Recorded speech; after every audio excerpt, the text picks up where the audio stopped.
দিনভর এই বিস্ফোরক মন্তব্যের পর রাতে রাত্রি ক্ষমা প্রার্থনা করলেন মদন মিত্র।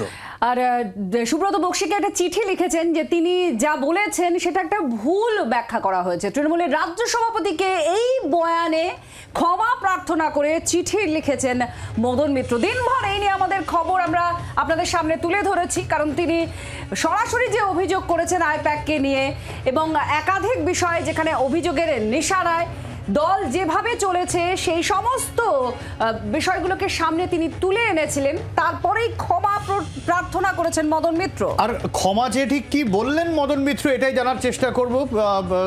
প্রবীর রয়েছেন আমাদের সঙ্গে, আমাদের প্রতিনিধি প্রবীর। সুব্রত বক্সিকে চিঠিতে কি জানালেন কামারহাটির তৃণমূল বিধায়ক? দেখো, গত 2-1 দিন ধরে বেশ কিছু বিষয়ে মদন মিত্র তিনি মন্তব্য করেছেন এবং সেটা আইপ্যাক হোক, আইপ্যাক সম্পর্কে হোক, অভিষেক বন্দ্যোপাধ্যায় সম্পর্কে হোক, বেশ কিছু মন্তব্য তিনি করেছেন।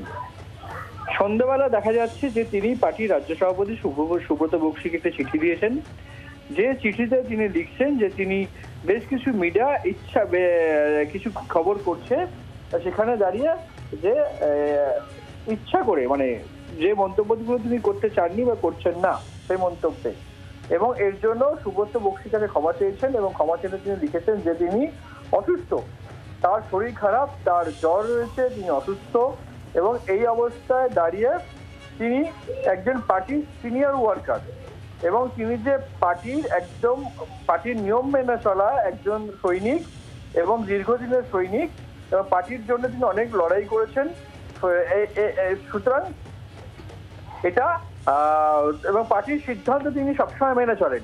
এই চিঠিতে তিনি কিন্তু এই সমস্ত লিখেছেন এবং পুরো বিষয়ের জন্য তিনি রাজ্য সভাপতি সুব্রত বক্সির কাছে চিঠি দিয়ে ক্ষমা প্রার্থনা করেছেন পুরো পরিস্থিতির জন্য। প্রবীর, এখানে আমরা মদন মিত্রের সেই চিঠি দেখাচ্ছি যেখানে তিনি লিখেছেন যে some electronic medias have been circulating some unpleasant information about me. মিডিয়ার কথা তিনি বলছেন যে তার সম্পর্কে কিছু অস্বস্তিকর তথ্য শেয়ার করা হয়েছে, কিন্তু মদন মিত্র যা বলেছেন আমরা সেই সমস্তই দেখেছি।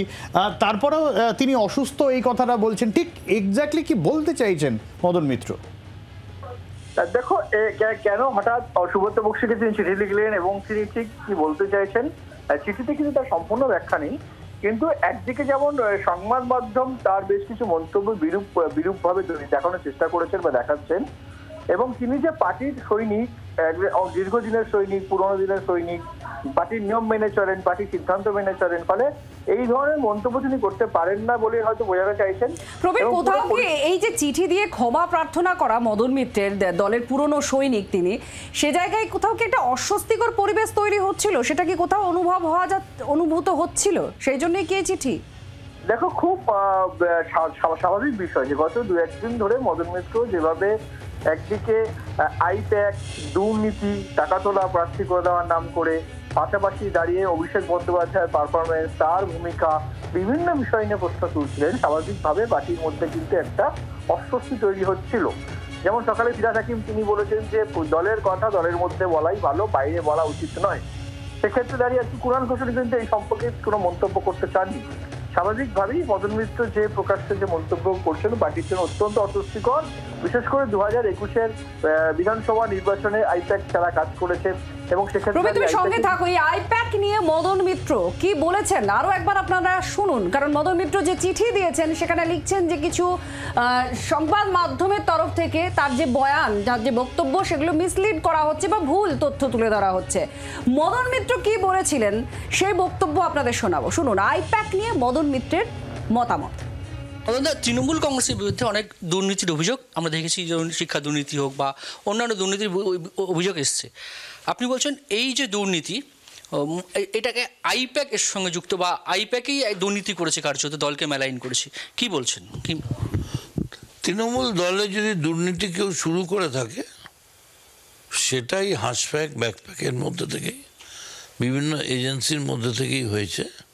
তারাই এই পথটা খুলে দিয়েছে, এক একটা জায়গায় 8টা-10টা নাম ভাসিয়ে দিয়ে তোমায় দেবো, তুমি টাকা দাও, তুমি টাকা দাও, এবং তাদেরকে অনেককে ধরে বের করেও দেওয়া হয়েছে, অ্যারেস্ট হয়েছে, সব কিছুই হয়েছে।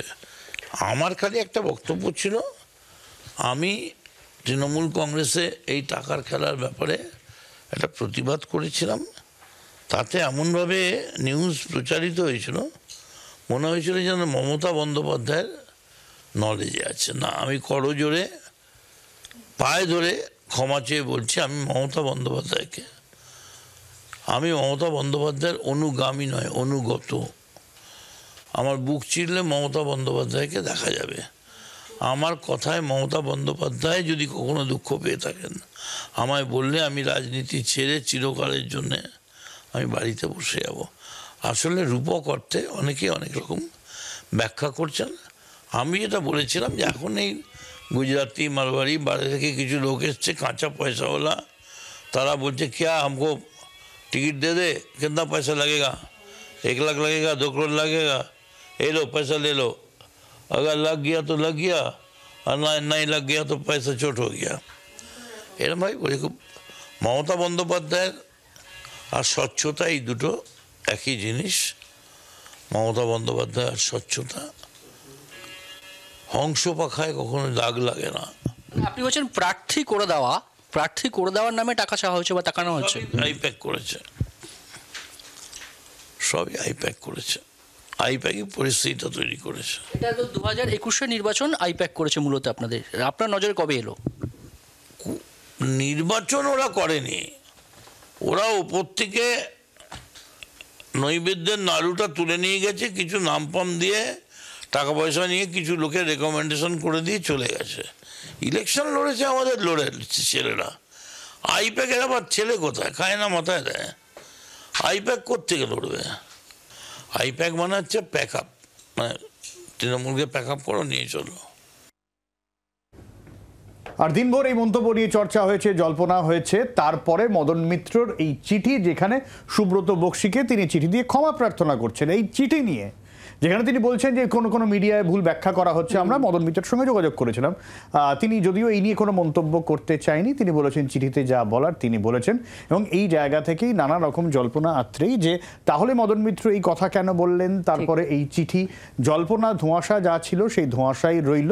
আমরা যেরকম প্রবীরের সাথে কথা বলছিলাম আত্রেই যে কোথাও গিয়ে দলের মধ্যে অস্বস্তি কিনা, কারণ আমরা ফেরাদ আকিবের বক্তব্য শুনিয়েছিলাম যেখানে তিনি স্পষ্টই বলছেন যে দলের কথা দলের মধ্যে বললেই ভালো, তার অসন্তোষ তিনি ব্যক্ত করেছেন।